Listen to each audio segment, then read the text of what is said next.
دوسری طرف 30,000 کا لشکر اشکیا موجود ہے۔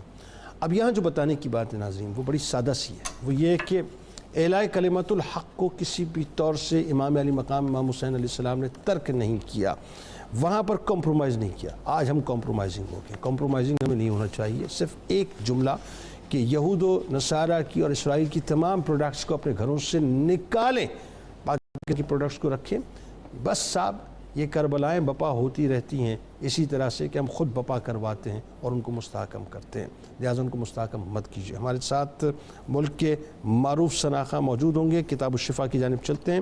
دین کی طرف راغب ہونے کا عمل آپ کو بتلاتے ہیں۔ جو شخص دین سے غافل ہو کر دنیاوی کاموں میں مشغول ہو جائے تو سورہ بقرہ کی آیت نمبر 5 141 بار پڑھ کر پانی پر دم کر کے اسے پلائیں، انشاءاللہ دین کی طرف رغبت ہو جائے گی۔ کرم اللہ وجہ کریم کا قول مبارک، رسول اللہ صلی اللہ علیہ وآلہ وسلم کی آل پاک سے محبت کو مضبوطی سے تھام رکھو، کیونکہ اللہ کے ہاں تمہارے محبوب ہونے کا یہی سب سے بہترین ذریعہ ہے۔ ہمارے ساتھ اس وقت ملک کے ممتاز شناخواں جناب حاج اختر حسین قریشی صاحب موجود ہیں، آپ کو خوش آمدید کہتا ہوں، السلام علیکم۔ انشاءاللہ آپ سے منقبت کا نذرانہ سنیں گے۔ ٹویٹر پہ ضرور فالو کیجیے گا، فیس بک پیج کو ضرور لائک کیجیے گا، بیل آئیکن کو ضرور کلک کیجیے گا، یوٹیوب چینل کو سبسکرائب کر کے، اور ساتھ ساتھ آپ آج روزنامہ 92 نیوز میں اس حوالے سے مضمون بھی پڑھ سکتے ہیں۔